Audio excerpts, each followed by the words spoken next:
The crystal champagne flute shattered in Cornelius Ashworth's trembling hand at precisely 11 minutes past 9 on the evening of October 15th, 1859, just moments after he had delivered what would become known throughout Savannah society as the bridegroom's last toast.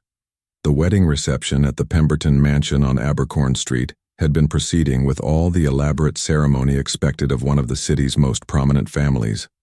But the moment Cornelius raised his glass to honor his new bride Evangeline, something shifted in the very air of the grand ballroom,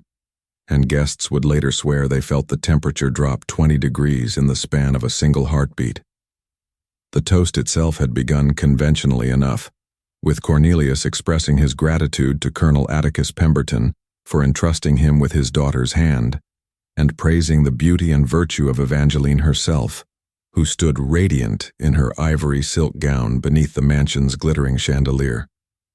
But as the bridegroom continued speaking, his words took on an increasingly strange and unsettling quality, as if something other than his own thoughts were guiding his voice toward declarations that no sane man would make at his own wedding celebration. "To my beloved Evangeline," Cornelius had proclaimed, his voice carrying clearly through the hushed ballroom where Savannah's finest families had gathered to witness the union of two of the city's oldest bloodlines. "And to all those who came before us, who wait in the shadows of this house, who hunger for the warmth of the living and the taste of joy that has been denied them far too long, may this night bring them the satisfaction they have sought through all the years of their patient watching. Have you ever been to a wedding or celebration where something felt fundamentally wrong from the very beginning, or witnessed a toast that seemed to invite more than just good fortune?" The assembled guests exchanged uncertain glances as Cornelius continued his peculiar toast, but it wasn't until the crystal flute exploded in his grasp that the true horror of the evening began to unfold. The sharp sound of breaking glass seemed to trigger something that had been building in the mansion's atmosphere throughout the day, and suddenly the ballroom was filled with manifestations that challenged every guest's understanding of what was possible within the boundaries of ordinary reality. Shadows that had no business existing in a room blazing with gaslight and candles began moving along the walls with deliberate purpose, taking shapes that resembled human figures but possessed proportions and movements that belonged to nothing that had ever drawn breath in the world of the living. The mirrors that lined the ballroom's eastern wall began reflecting scenes that bore no resemblance to the wedding reception taking place before them, showing instead what appeared to be other gatherings from different time periods populated by people in clothing that ranged from colonial dress to styles that wouldn't be fashionable for decades to come. Most disturbing of all were the sounds that began emanating from the mansion's upper floors. Footsteps, voices, and what sounded like furniture being moved around by invisible hands. The noises suggested that the Pemberton house was suddenly occupied by far more people than the wedding guests who had been invited to celebrate Cornelius and Evangeline's union, and that these uninvited presences were making themselves at home with the kind of casual familiarity that comes from long residence. Evangeline Pemberton Ashworth stood frozen beside her new husband, her face pale beneath the orange blossoms that crowned her elaborate coiffure, as she watched the wedding reception that had been planned for months dissolve into chaos that no amount of careful preparation could have anticipated. The young bride had grown up in the Abercorn Street mansion and had always been sensitive to the peculiar atmosphere that seemed to permeate certain rooms during specific times of the year. But nothing in her previous experience had prepared her for the supernatural storm that was now engulfing her wedding day. The bride's mother, Victoria Pemberton, tried to maintain the social composure that had been drilled into her since childhood, moving through the increasingly frantic crowd of guests with the determined grace of a woman who refused to acknowledge that anything unusual was occurring in her carefully regulated household. But even Victoria's legendary poise began to crack when she caught sight of figures in the ballroom who were definitely not among the invited guests. People in clothing from earlier decades who moved through the party as if they belonged there, engaging in conversations with living guests who seemed unaware that they were speaking to anything other than fellow wedding attendees. Colonel Atticus Pemberton, a veteran of the Mexican War who prided himself on maintaining steady nerves in any crisis, found his military training inadequate for dealing with supernatural phenomena that defied every tactical principle he had ever learned. The colonel attempted to restore order by calling for the musicians to resume playing and encouraging his guests to continue with the evening's planned festivities, but his commands seemed to have no effect on the otherworldly forces that had claimed dominion over his ballroom. The wedding's best man, Sterling Blackwood, had been Cornelius's closest friend since their college days at the University of Georgia, and he was the first to notice that the bridegroom's behavior had changed dramatically since the moment of the shattered champagne flute. Cornelius stood motionless in the center of the ballroom, his eyes fixed on something that no one else could see, while his lips moved silently as if he were carrying on a conversation with invisible companions. When Sterling approached to ask if his friend was feeling well, Cornelius turned to look at him with an expression of such profound sadness that it seemed to encompass decades of accumulated sorrow. "They've been waiting so long, Sterling," Cornelius said in a voice that sounded like his own, but carried undertones that suggested other speakers were contributing to his words. "All the celebrations they missed, all the joy they were denied when their own time was cut short. They only want to share in what we have tonight, to remember what it felt like to be alive and surrounded by people who cared about them." Sterling's attempts to guide his friend away from the center of the supernatural activity proved futile, as Cornelius seemed to be anchored in place by forces that exceeded anything physical restraint could overcome. The bridegroom remained standing in the ballroom center, while the manifestations around him grew more intense and elaborate, as if his presence was serving as a focal point that allowed the otherworldly visitors to maintain their connection to the world of the living. The maid of honor, Camilla Thornton, had been Evangeline's dearest friend since childhood and had spent countless nights in the Pemberton mansion during their growing-up years. Unlike the other wedding guests, who were experiencing the supernatural phenomena for the first time, Camilla possessed enough familiarity with the house's peculiar characteristics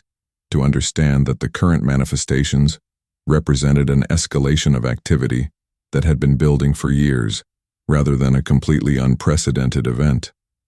"The house has always had its moods," Camilla whispered to Evangeline as they huddled together near the ballroom's western wall, trying to avoid the areas where the supernatural activity seemed most concentrated. "But I've never seen it reach out to people the way it's reaching out to Cornelius. It's like the house has been waiting for someone who could serve as a bridge between whatever exists here and the world outside." As the evening progressed, it became increasingly clear that the supernatural forces affecting the Pemberton mansion were not content to remain confined to the ballroom where the wedding reception was taking place. Guests reported encountering figures in period clothing throughout the house's corridors and chambers, and some ventured upstairs to investigate the sounds of activity, only to discover rooms that had been furnished and decorated in styles that predated the Pemberton family's ownership of the property. The manifestations seemed particularly drawn to areas where previous celebrations had taken place, as if the accumulated emotional residue of decades of parties and gatherings had created conditions that allowed past events to bleed through into the present. Guests found themselves wandering through what appeared to be multiple parties occurring simultaneously in different time periods, with each gathering populated by people whose clothing and mannerisms reflected the era in which they had originally lived and died. Dr. Octavius Whitmore, the family physician who had been invited to the wedding in his capacity as a longtime friend of Colonel Pemberton, attempted to apply medical logic to the supernatural phenomena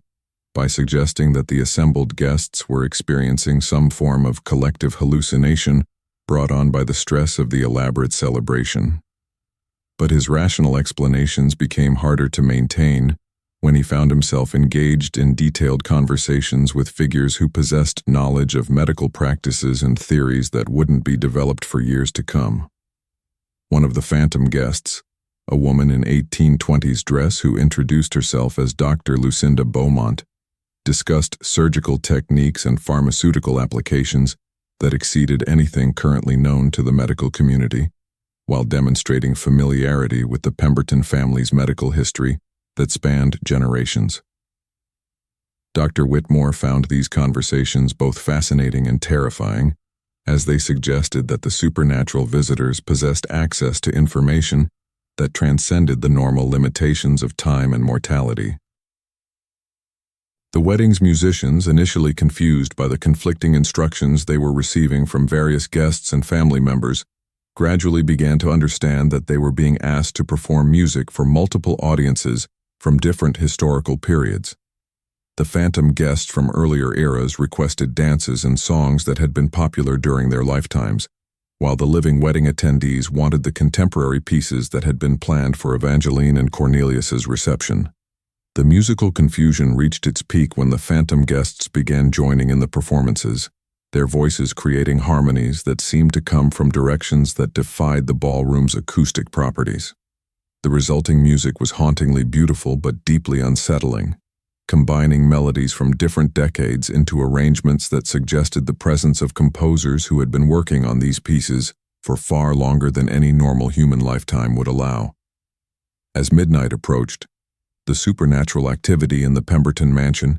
reached a crescendo that transformed the wedding reception into something that resembled a gathering of souls from across multiple generations. The boundaries between past and present had become so blurred that many guests found it difficult to distinguish between living attendees and phantom visitors, while conversations flowed freely between people who had died decades apart and others who were still very much alive. Cornelius remained at the center of these supernatural exchanges, serving as a conduit through which the phantom guests could interact more effectively with the world of the living. His earlier sadness had been replaced by an expression of deep peace, as if he had found his true purpose in facilitating these connections between different realms of existence. But his newfound serenity came at a cost that became apparent to those who observed him most closely throughout the evening. Evangeline watched in growing alarm as her new husband seemed to be fading from the present moment, his physical form becoming translucent while his attention focused increasingly on conversations with visitors who existed primarily in other time periods. The bride's attempts to draw Cornelius back to the current celebration proved ineffective, as he seemed to be more interested in his role as host to the phantom guests than in his responsibilities as a newly married man. "He's becoming like them," Camilla observed, with the clarity that comes from longtime friendship and intimate familiarity with supernatural phenomena. The house isn't just using him as a bridge, it's absorbing him into whatever collection of souls it's been gathering over the decades. By the time the sun rises, he may not be entirely among the living anymore. The realization that Cornelius was being gradually claimed by the same forces that had created the phantom guests sparked desperate efforts by his friends and family to anchor him to the present moment. Sterling Blackwood enlisted several other groomsmen in attempts to physically remove the bridegroom from the ballroom, but their efforts were thwarted by supernatural resistance that made Cornelius impossible to move, despite his apparently diminishing physical substance. Colonel Pemberton tried to restore his son-in-law to normal awareness through appeals to duty and family loyalty, reminding him of his obligations to Evangeline and the future they had planned together. But Cornelius's responses suggested that he was operating from a perspective that encompassed far more than his individual desires and immediate relationships. Speaking of responsibilities to generations of souls who had been waiting decades for someone capable of facilitating their continued connection to the world they had been forced to leave. The crisis reached its peak when Evangeline herself confronted the supernatural forces that were claiming her husband, demanding that they release him from whatever bargain or arrangement had been established through his wedding toast. The bride's emotional appeal created a moment of stillness in the ballroom's chaotic atmosphere, as if the phantom guests were considering her request and weighing it against their own needs and desires. The response came not from Cornelius, but from the phantom guests themselves, who spoke through various mediums including mirrors, shadows, and even through the voices of some living wedding attendees who had become temporarily possessed by otherworldly influences. Their collective message revealed that Cornelius had not been randomly selected for his role as bridge between worlds, but had been specifically chosen because of bloodline characteristics that made him uniquely suited for facilitating communication between different realms of existence. According to the phantom guest's explanation, The Ashworth family had been connected to supernatural activities for generations, with various members serving as conduits and intermediaries for forces that existed beyond normal human perception. Cornelius's wedding toast had not created the supernatural phenomena affecting the Pemberton mansion,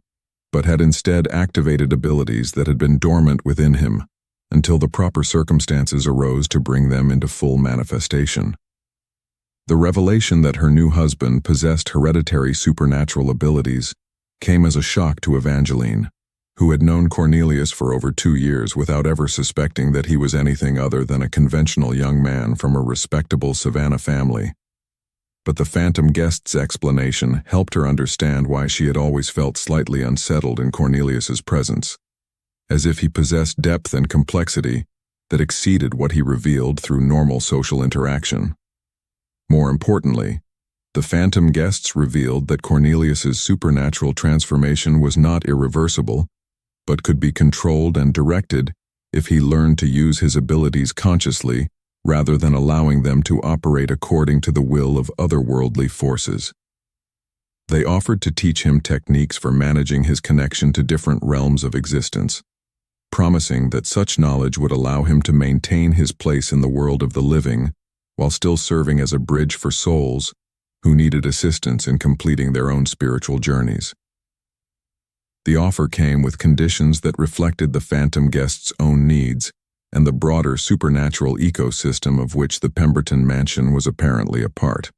Cornelius would be required to serve as host for regular gatherings that would allow displaced souls to experience the social connections and emotional warmth they had been denied by premature death. The Pemberton mansion would need to be maintained as a neutral ground where living and phantom guests could interact safely, and Evangeline would need to accept her role as hostess to supernatural visitors who would become regular participants in their household social activities. The choice facing the newlyweds was whether to embrace these supernatural responsibilities or attempt to break the connections that had been activated by Cornelius's wedding toast. The phantom guests made it clear that either option was possible, but that rejection of their offer would result in the permanent severing of Cornelius's supernatural abilities and the departure of all otherworldly influences from the Pemberton mansion. Such a decision would restore normalcy to their lives, but would also mean abandoning dozens of souls who had been waiting years for the opportunity to complete interrupted spiritual journeys. Evangeline's response reflected both her love for her new husband and her understanding of the broader implications of their supernatural situation. Rather than demanding that Cornelius choose between his normal life and his otherworldly responsibilities, she proposed a compromise that would allow them to fulfill their obligations to the phantom guests while maintaining their own existence as living people with conventional social connections and family aspirations. The bride suggested that the supernatural gatherings could be scheduled and regulated, taking place at specific times and under controlled conditions that would prevent them from interfering with the couple's normal married life. The Pemberton mansion could serve as a meeting place for phantom guests, while also functioning as a conventional family home, and she and Cornelius could learn to navigate between their roles as supernatural facilitators and their identities as members of Savannah society. The phantom guests accepted Evangeline's proposal with expressions of gratitude that seemed to encompass decades of accumulated longing for understanding and acceptance.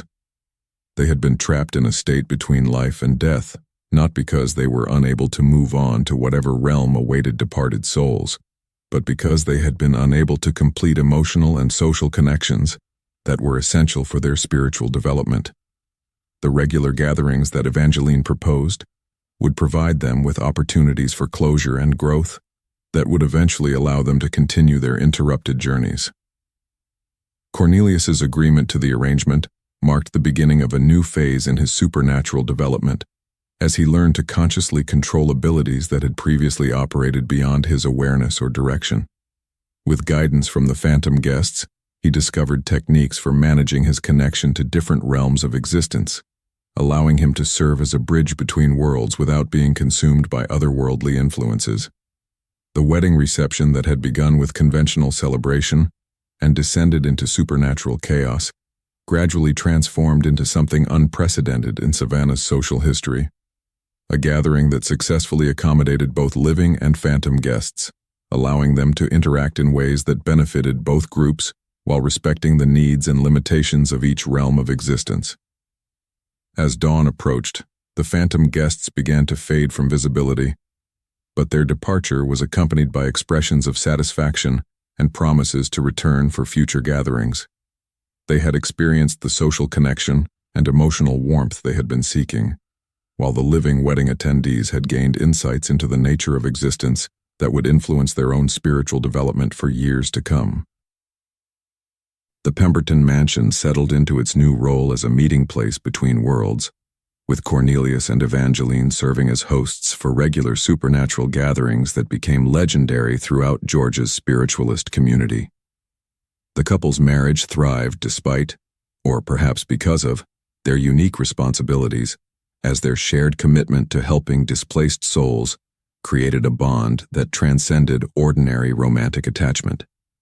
Years later,